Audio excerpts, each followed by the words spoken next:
Hey everyone, this is Grady from SUBOVERLAND, and in this video I'll be explaining how the four-wheel drive works on these Suburbans and other vehicles that we do. Let's get right into it.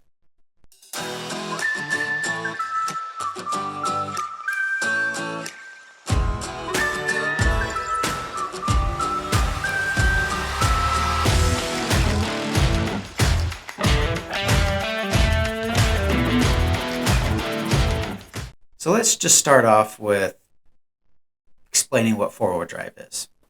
So four-wheel drive, people think it means four wheels are spinning, and that's just not the case. In some cases, it can be if you have locking differentials, but for the most part, so in the four-wheel drive system, you have a front differential and a rear differential. And then in the middle of those two, you have a transfer case. That transfer case transfers the power from, from the transmission to the front differential or the rear differential. So there's drive lines that are spinning and doing their thing.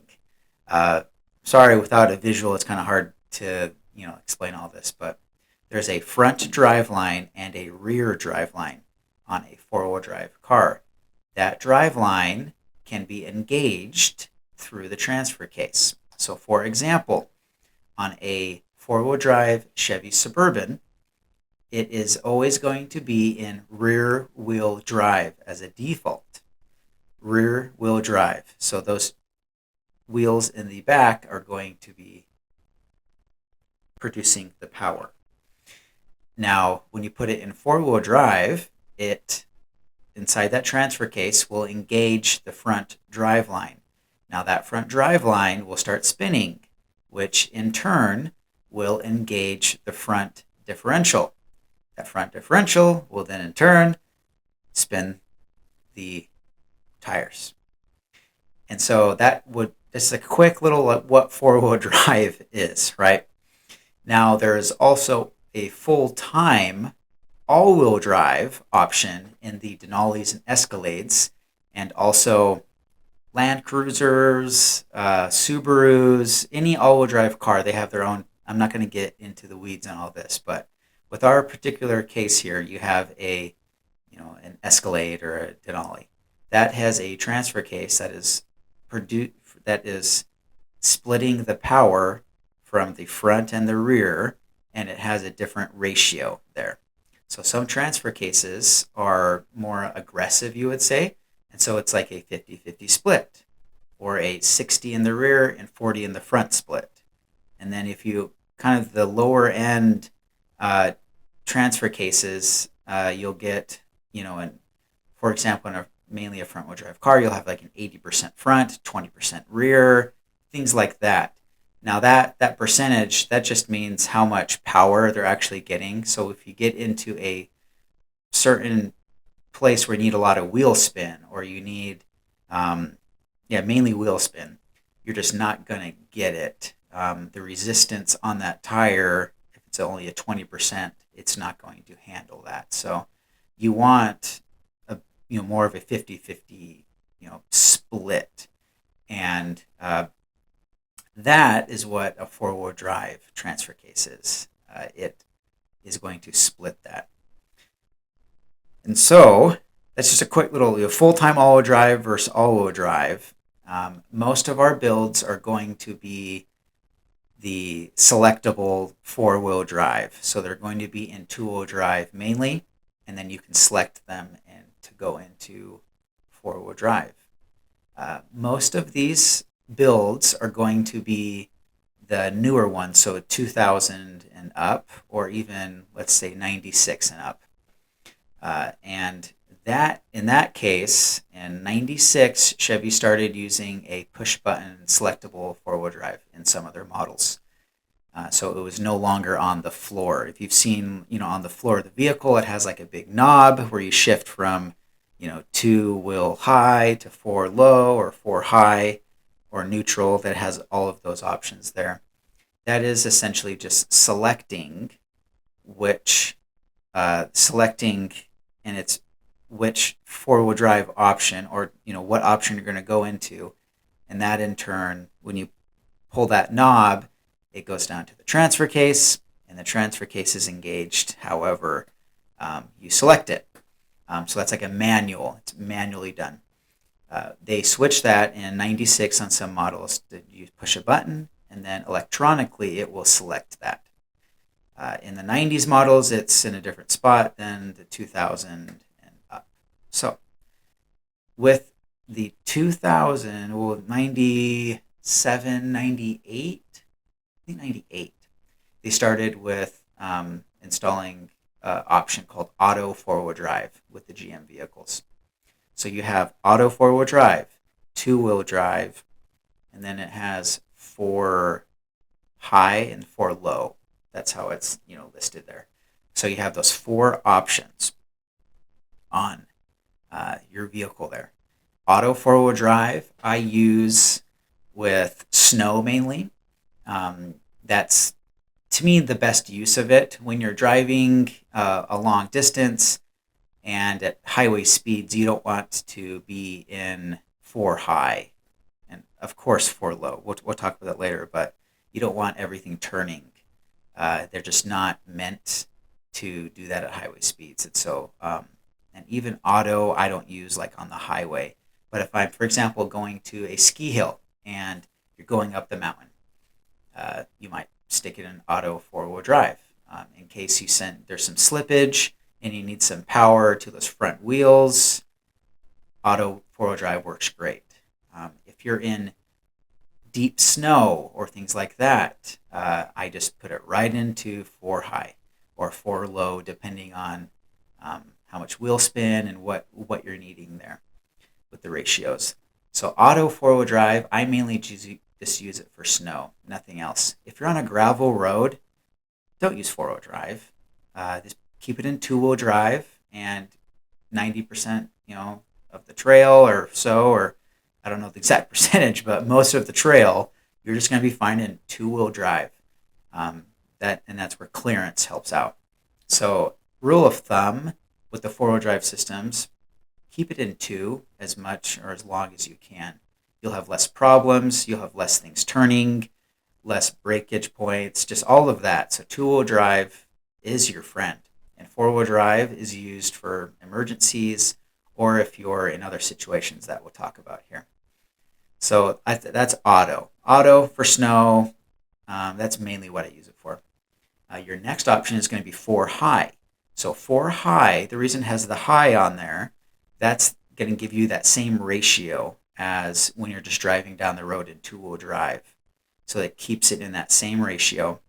And so you can travel highway speeds, I guess, if you really wanted to at 4 high, but I do not suggest it, and it's also not suggested by the manufacturer. So under 35 miles per hour is kind of the only place you're going to need four-wheel drive, in my opinion. Anything above that, I guess you could be going out of control and you're going to need some sort of, function like on ice that it might help you a little bit. But most of these four-wheel drive things that we'll talk about are, 35 miles an hour or under. So 4 high I use if I'm in deep snow, mud, if you're like have to do like a water crossing or mud or things like that, you'll use 4 high or 4 low. I never just drive around in town with it. In fact, if you drive on pavement in 4 high or 4 low, and when you're turning, you'll feel it binding up, and that's because it's a locking, transfer case, and it doesn't allow for that slippage to happen. And that is not good for your axles or anything that's moving down there. And so just keep that in mind. If you're in town and you accidentally forget to, get it out of four-wheel drive, 4 high or 4 low, stop, get your wheels straight, and you can, shift out of that. So 4 high, mud, deep snow, river crossing type stuff. That's really all I use it for. Sand, if you're doing high-speed sand stuff. So there's just kind of the varying conditions. 4 low is more specialized. So 4 low, the low on that is putting it into a lower gear ratio. so you can crawl a little bit easier and use less of your engine. So you're using more gear, it's better on the engine, it's better on your axles, it's better for everything, better on your transmission especially. So 4 low can come in handy in certain situations. Let's say you're pulling someone out of a ditch. I usually will use 4 low, so I don't have, unless you need some speed to do that or anything like that.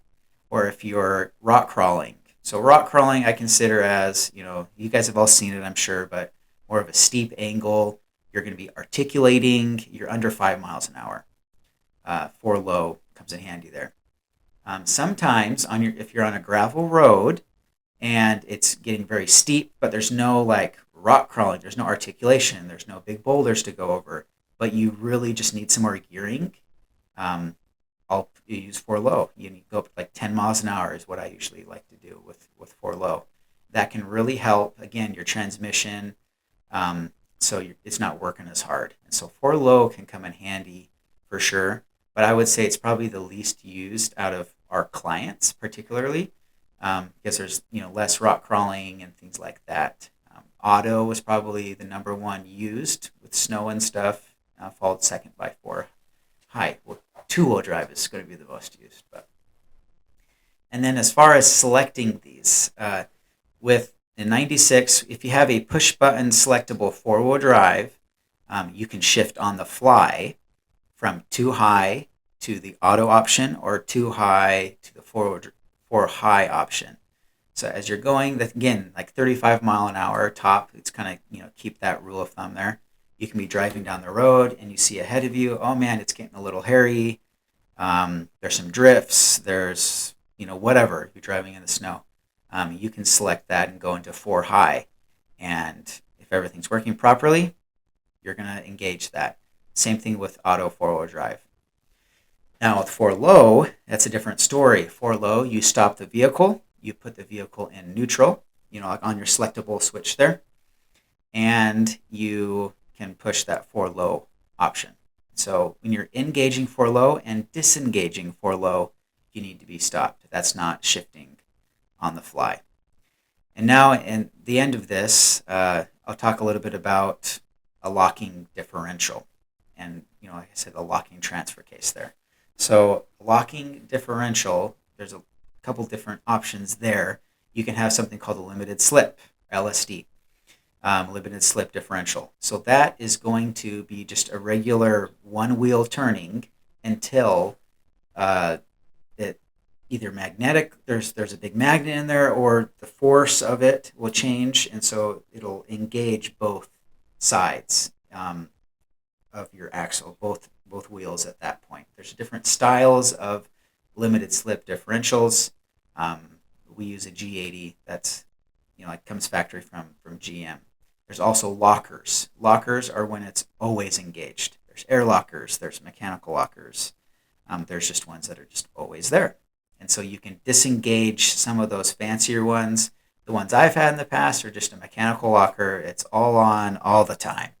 And so when you're turning corners, you're screeching. And so that's more extreme with more rock crawling. We don't really do lockers here. I have never had the need to with our clients. We do limited slips. Those can help out in most of these situations that we've talked about. And the reason you need a limited slip, I'll end the video here, is when 4-wheel drive is not 4-wheel drive. It's actually 2-wheel drive. So you have your front differential.